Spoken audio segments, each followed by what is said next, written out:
오늘 설교 제목이 사랑은 비싸다 입니다. 사랑이라는 것을 하려면 돈이 듭니다. 그렇죠. 사랑한다고 말만 하고 돈을 안 쓰는 사람은 주일학교 아이들에게도 얘기했는데 그런 남자는 절대 만나지 마라. 말이 안 되는 일이다. 이렇게 했습니다. 돈이 없다고, 없어서 못 사겠다고. 아니다, 다 거짓말이다. 뭘 해서라도 사랑하면 돈을 만들어서 쓰게 된다. 예, 사랑하면 돈이 들고, 시간이 들고, 마음을 쓰게 되고, 존재 전부를 다 동원해야 사랑이 사랑다워집니다. 애들을 낳아서 다 키우는데 애들이 돈이죠. 사랑이기도 하지만. 한국의 출산율이 세계 최저 수준이라고 하지 않습니까? 왜 그렇게 적게 낳습니까? 애들이 돈이기 때문이죠. 사랑하는 애들이 돈이기 때문에 많이 낳지를 못하고 있습니다. 값싼 사랑은 세상에 없습니다. 그거는 네모난 세모같이, 네모난 동그라미같이 말이 안 되는 이야기입니다. 사랑은 비쌉니다. 세상 어떤 것보다도 비쌉니다. 1,000원짜리 한 장, 1유로짜리 동전 하나조차 무언가를 위해, 누군가를 위해 쓸 수 없다면, 그렇죠? 그러면서 사랑한다고 말을 한다면 그 사랑은 1유로짜리도 안 되는 사랑일 것입니다. 그런데 하나님은 사랑이라고 말합니다. 그렇죠? 하나님은 사랑이시다. 얼마짜리 사랑이시겠습니까? 하나님이 사랑하는 것은 그런데 무엇일까요?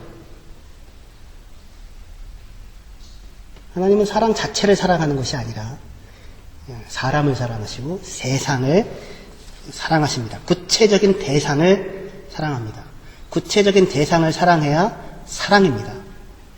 그렇지 않고는 영화 속에, 꿈속에서 사는 것입니다. 첫사랑이 깨지는 이유는 무엇 때문입니까? 첫사랑은 피와 살을 가진 상대방, 구체적인 대상을 사랑하는 것이 아니라 사랑 자체를 사랑하거나 사랑하는 나를 사랑하고 있거나 사랑받고 있는 나를 사랑하고 있기 때문입니다. 그러니 살과 피를 가진 구체적인 사람의 모습을 만났을 때에 차이가 생기면서 깨지게 되는 것이죠. 그런데 하나님의 사랑은 구체적인 대상이 있는 진짜 사랑입니다. 그 대상은 저와 여러분들입니다. 사람이고 세상입니다. 어떻게 보면 정말 사랑하기 힘든 대상이 사람이죠. 근데 그 사람을 사랑해 주십니다. 개는 사랑을 주면 충성을 돌려줍니다. 식물은 정성을 주면 꽃을 피워주고 좋은 공기를 줍니다. 그런데 사람은 도대체가 알 수가 없습니다. 오죽하면 머리 검은 짐승은 거두지 말라고 그런 말이 있지 않습니까? 사랑해도 다 이 소용이 없다. 그런 사람을 그런 저와 여러분들을 하나님은 사랑하십니다. 사랑하신다고 말씀하십니다. 하나님이 사랑하시는 우리를 사랑하신다는 사실을 어떻게 알 수 있습니까? 하나님이 세상을 이처럼 사랑하사 독생자를 주셨으니 이는 누구든지 저를 믿는 자마다 멸망하지 않고 영생을 얻게 하려 하심이니라. 하나님이 사람을, 세상을 사랑한다는 사실을 어떻게 알 수 있습니까? 뭘 보고 알 수 있습니까? 하나님이 그 사랑을 위해서 얼마를 썼는지를 보면 알 수 있습니다. 사랑하는 사람을 위해서 하나님이 포기한 것이 무엇인지를 보면 알 수 있습니다. 사랑하는 그 사람을 위해서 하나님이 행하신 일이 무엇인지를 보면 알 수 있습니다. 자기 독생자를 우리에게 내어주셨습니다. 예수님은 자신이 스스로를 자기를 버리고 우리를 위해 이 땅에 찾아오셨습니다. 사랑은 눈에 보입니다. 세상에 숨길 수 없는 것이 두 가지가 있죠. 하나는 사랑하는 마음이고 또 하나는 미워하는 마음일 것입니다. 사랑도 미움도 숨겨지지 않습니다.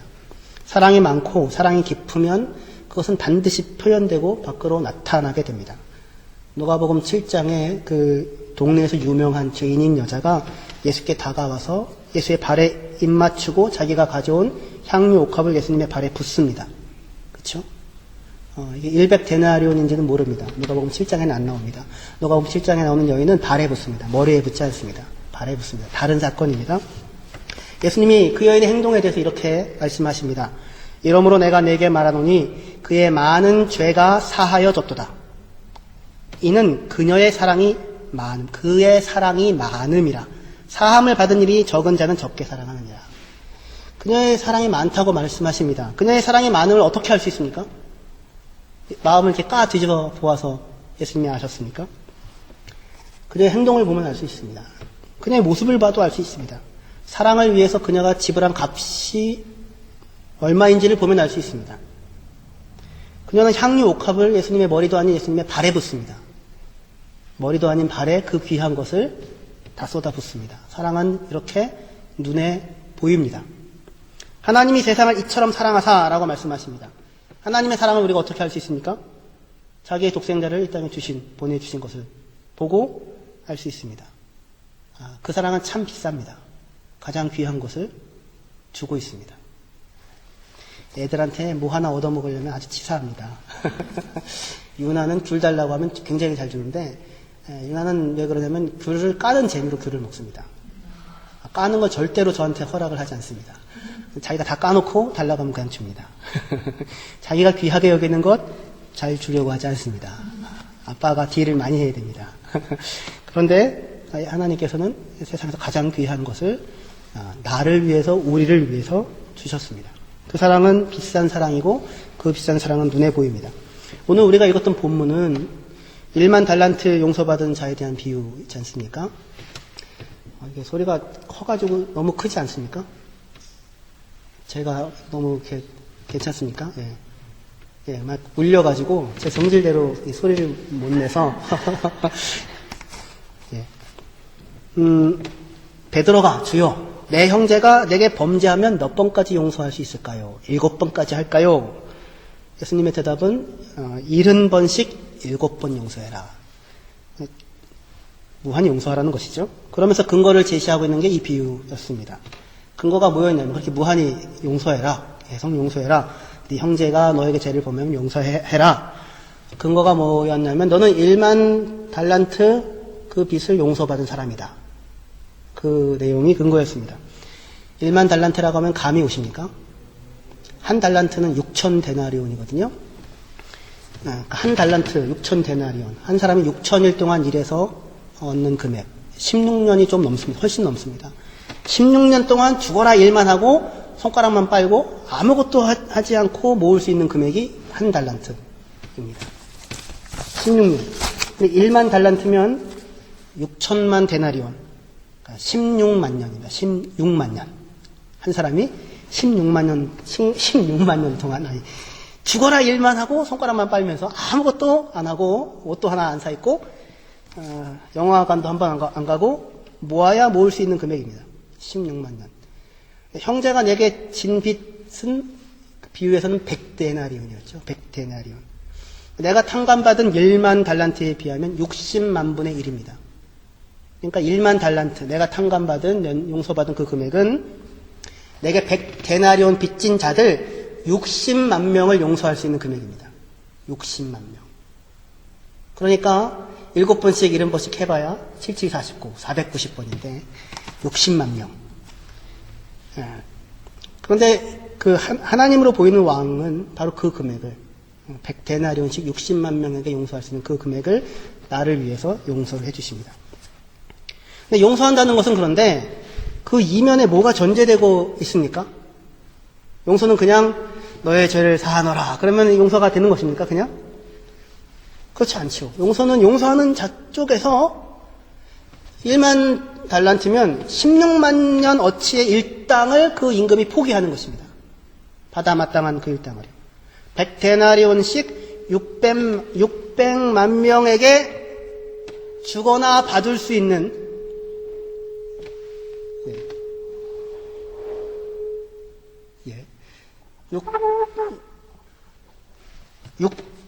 100데나리온씩 60만 명에게 주거나 받을 수 있는 그 금액을 포기하는 것입니다. 그러니까 용서는 용서하는 자가 값을 치르고 있는 것이죠. 그러니까 용서는 그냥 값 없이 하는 값 없는 용서는 세상에 없습니다. 값이 있습니다. 그 값이 비쌉니다. 사랑만 비싼 것이 아니라 용서도 비쌉니다. 100데나리온이라고 하면 3,500유로 정도 됩니다. 한국 돈으로 한 500만 원. 3,500유로. 그 빚을 그냥 없는 것으로 해주는 것은 그냥 말뿐일 수는 없을 것입니다. 제가 예전에 누군가에게 200유로를 꿔준 적이 있었습니다. 아무 돈도 없는 사람이었었는데 꿔줬는데 줄 때 속으로 이거는 꿔주는 거다. 주는 거다. 꿔주는 게 아니라 주는 거다. 나중에 갚으면 좋겠지만 준다 생각하고 꿔줬습니다. 갚았을까요? 그 사람이? 당연히 안 갚았습니다. 안 갚을 거라 생각했기 때문에 마음을 그렇게 먹었던 것이죠. 안 갚았고 갚을 생각도 없는 것 같습니다. 가끔씩 생각합니다. 한참 전의 일인데도 가끔씩 생각하면 갑자기 속이 뒤집어집니다. 그 200유로. 그런데 3,500유로입니다. 3,500유로. 됐어. 천천히 갚아. 갚을 수 있으면 갚아. 이런 말이 쉽게 나올 수 있는 것이 아니죠. 용서는 용서하는 자가 그 값을 자신이 떠안아 주는 것입니다. 제가 아는 어떤 분은 다른 어떤 분의 빚을 감당하기 위해서 어떻게 잘못돼가지고 평생을 자기 은행에 자기 이름으로 통장 하나를 만들 수 없는, 그러면 다 빼가게 되거든요. 그렇게 하여 평생을 살고 계시는 분도 제가 본 적이 있습니다. 누군가의 빚 때문에. 용서는 참 그래서 사랑만큼이나 비싼 값을 요구합니다. 그런데 그 용서라는 것은 사랑과 조금 달리 과거에 일어난 일에 대해서, 용서는 이미 일어난 일에 대하여 해주는 것 아닙니까? 과거에 일어난 일에 대하여 내가 이미 지불한 값을 다른 누군가에게 내놓으라고 청구하지 않는 것입니다. 그렇죠. 과거에 일어난 일, 100데나리온 빚을 줬습니다. 제가 200유로를 누구에게 줬습니다. 과거에 일어난 일입니다. 그 일에 대하여 자신이 이미 지불한 200유로를 제가 지불했죠? 그 값을 지금 청구하지 않는 것입니다. 다른 누군가에게. 됐어. 면제해줄게. 과거의 일에 대하여. 내가 누군가로 인해, 누군가의 무례한 말로 인해, 누군가의 이기적인 행동으로 인해 고통을 겪었을 수 있습니다. 그렇죠. 그것은 이미 지나간 과거의 일입니다. 내가 이미 겪었고 그로 인해 잠을 잘 수 없을 만큼 고통스러웠을지 모르겠습니다. 그런데 지금은 이미 뭐가 되었습니까? 이미 과거의 일이 되었습니다. 이미 지불했었습니다. 물론 지금도 그때의 그 일을, 고통스러웠던 그 일을 조금만 오래 생각하면 뒷목이 땡기면서 입 밖으로 갑자기 욕이 튀어나올 것 같은 그런 생각이 들기도 하지만 그 고통스러웠던 일은 이제 지나가고 없습니다. 내가 내 고통으로 값을 치루었습니다. 용서는 그렇게 자신이 이미 값을 치른 것, 자신이 감당한 것, 자신이 치루어낸 그 100데나리온, 그것을 다른 사람에게 갚으라고 청구서를 내밀지 않는 것입니다. 목줄을 잡고 멱살을 잡고 갚으라고 하지 않는 것입니다. 근데 그 내 빚을 갚으라고 그렇게 청구서를 내밀지 않는 이유는 무엇이었습니까? 본문에서.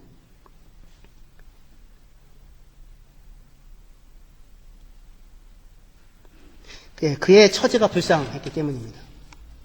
고통스러웠지만, 여기가 중요합니다. 고통스러웠지만, 저와 여러분들은 다 그 고통스러운 기억을 이미 지나왔고, 과거의 일이 되어버리지 않았습니까? 지금 그 돈 200유로, 3,500유로, 100데나리온이 없어도 지금 감사하게도 잘 살고 있습니다. 그런데 그 인간은 내게 고통을 주고 내게 빚을 지고도 갚지 않고 있는 그 사람은 불쌍합니다. 여전히 자유롭지 못한 사람으로 살고 있습니다. 그래서 용서는 그 내게 가해를 가한, 내게 피해를 준 그 상대방을 불쌍히 여기는 마음에서 나오기 시작합니다. 우리 본문을 읽어봅시다. 33절입니다. 18장 33절이요.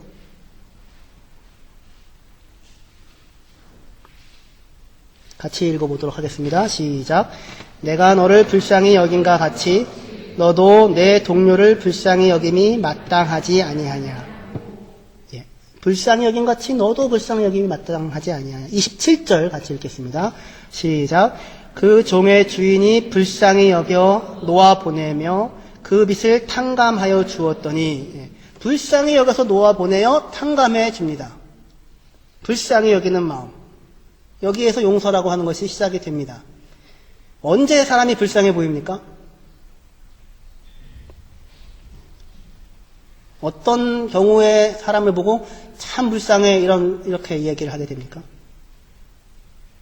그것은 사람이 마땅히 누려야 하는 그 삶의 질을 누리지 못하고 그것을 다 빼앗긴 상태 가운데 놓여 있을 때 그 사람이 불쌍해 보이고 불쌍해집니다.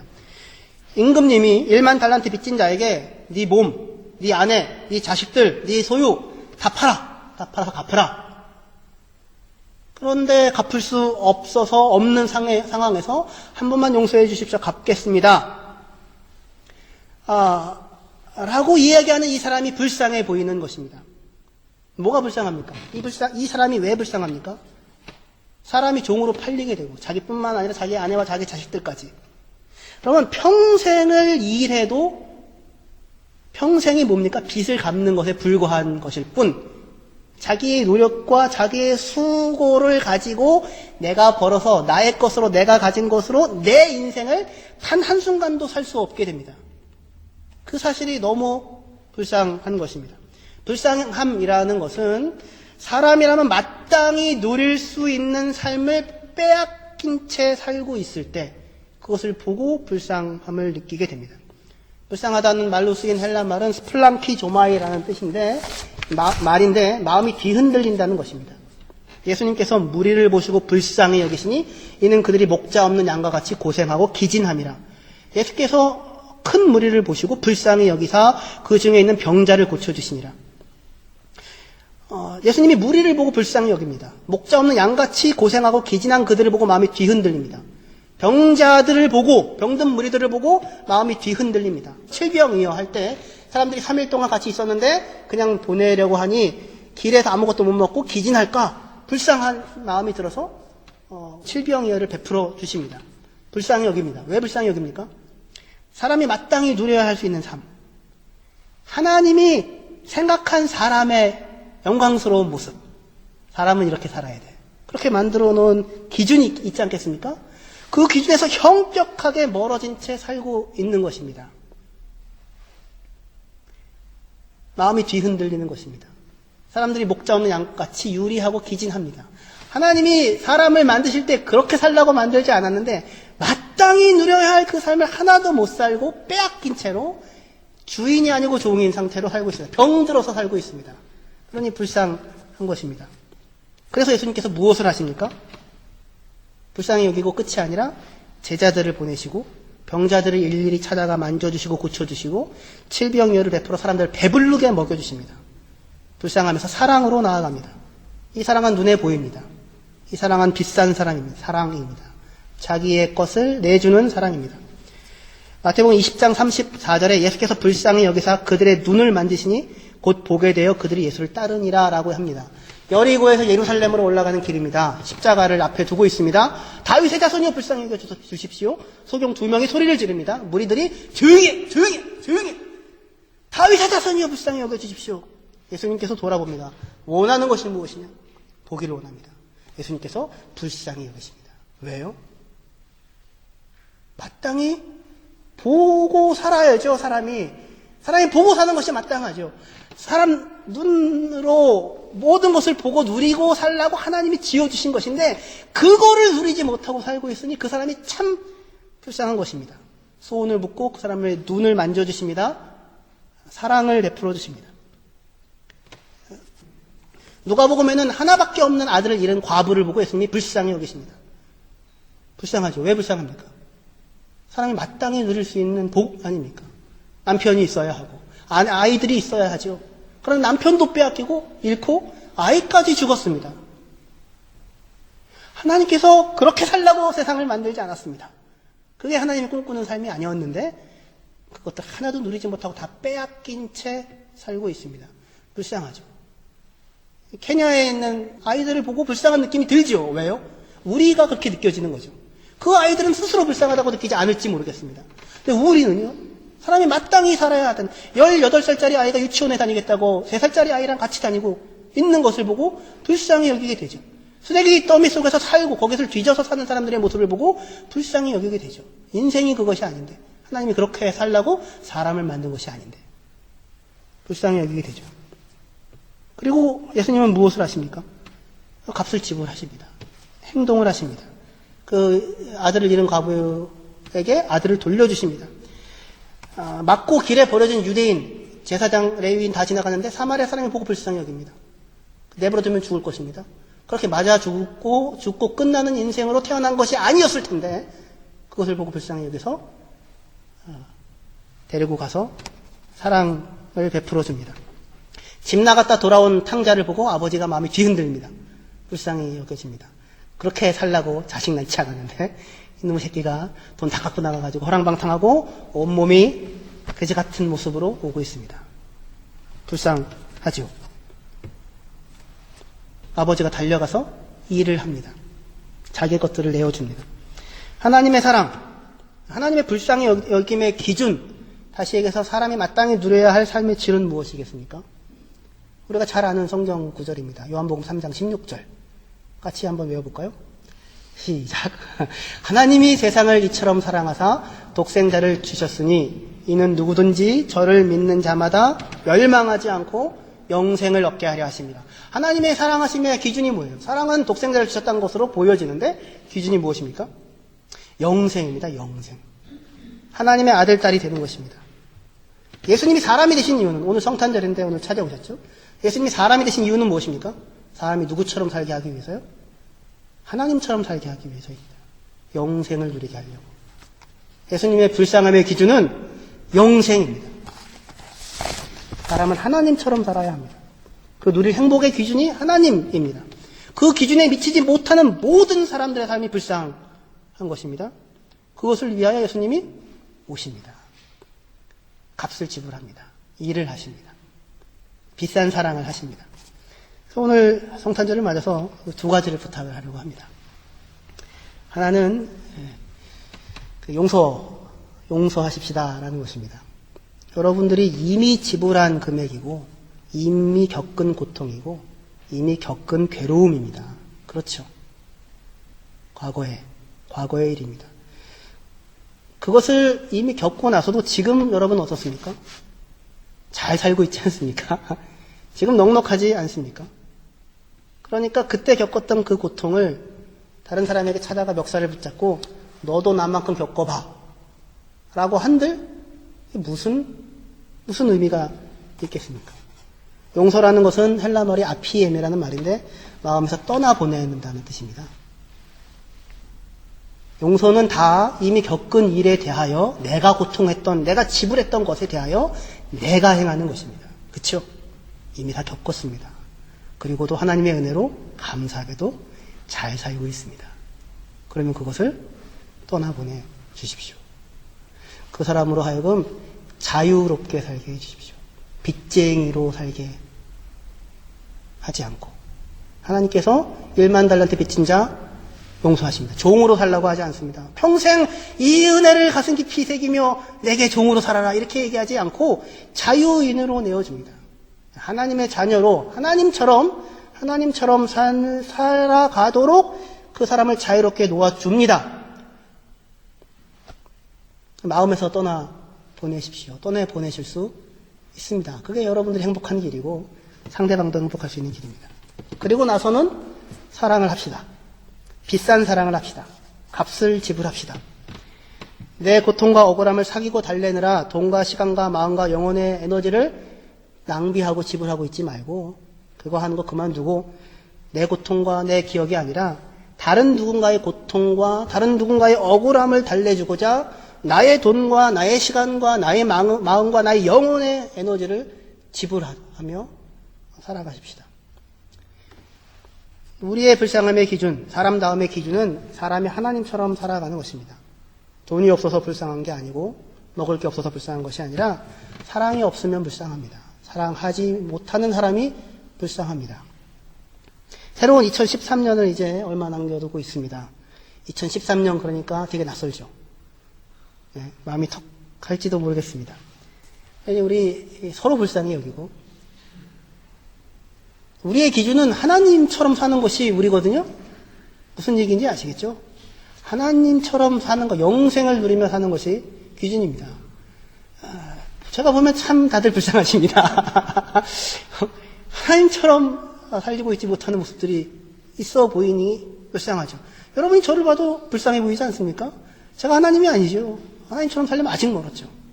하나님께서 우리에 대하여 갖는 깊은 마음입니다. 그렇게 살라고 만들어 놓지 않았는데, 그리고 그것을 다 탕감하시고, 그것을 용납할 뿐만 아니라, 사랑하셔서 눈을 또 보게 하시고, 고쳐서 걷게 하시고, 새 힘을 주시고, 그리고는 다른 누군가의 고통과 괴로움과 불쌍히 여겨지 보이는 사람들, 오늘 조 집사님 기도하셨던 것처럼 선물 받고 그냥 이빨만 보이면서 웃고 있는 사람들, 다른 누군가의 고통과 다른 누군가의 억울함을 달래주기 위해서 비싼 사랑을 하는, 내 시간과 돈과 마음과 영혼과 에너지를 쏟는 그런 사랑하는 사람으로 살아갔으면 좋겠습니다. 예수님이 우리를 찾아오신 성탄절, 예수님이 지불하신 무한한 값을 생각합니다.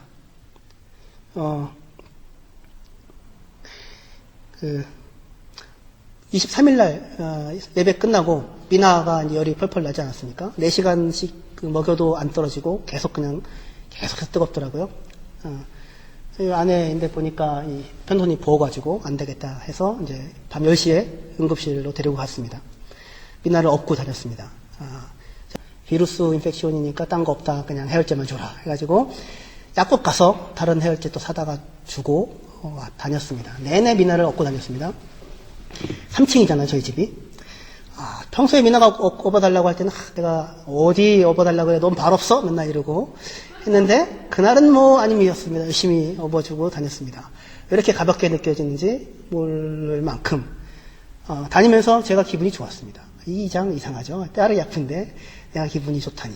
죽을 병은 아니니까. 비루스 인펙치온이라니까. 해열제 먹으면 난다니까. 그런데 그 아이를 위해서 밤에 여기저기 뛰어다니는 제가 참 저는 기분이 좋더라고요. 성탄제 오늘 주보주에 예전에도 실었지만 성탄제 아시죠? 밤늦은 밤 나는 열에 들떠있는데 아버지가 눈 속을 헤치며 따온 산수유 열매. 아버지의 그 서늘한 옷자락이 이마에 아직도 기억나는 것은 내 몸에서도 그 산수유 붉은 피가 흐르는 것 때문이 아닐까. 그 얘기를 하는데 그 마음이 미나에게도 느껴졌으면 좋겠다라는 생각이 들어서 값을 지불하면서 다니는데 하나도 힘들지 않고 행복하고 기분이 좋았습니다. 사랑을 하는 것은 값을 지불하는 비싼 것인데 그 비싼 사랑을 할 때 사람이 세상 어떤 때보다 행복하다라고 하는 것을 겪게 됩니다. 성탄절날 하나님께서 이 땅에 찾아오십니다. 예수님의 모습으로. 가장 소중한 것을 지불합니다. 아무도 찾아가지 않는 베들레헴으로 찾아갑니다. 말구육간으로 찾아갑니다. 아무도 그곳에서 태어나지 않았을 텐데 사람이 이 소들 먹는 그 구유통에 누워서 태어나서 아무도 그렇게 태어난 사람이 십자가에 죽는 것으로 인생을 마친 사람은 아무도 없었을 텐데 근데 그렇게 인생을 마치는 그 인생을 향하여 오시는데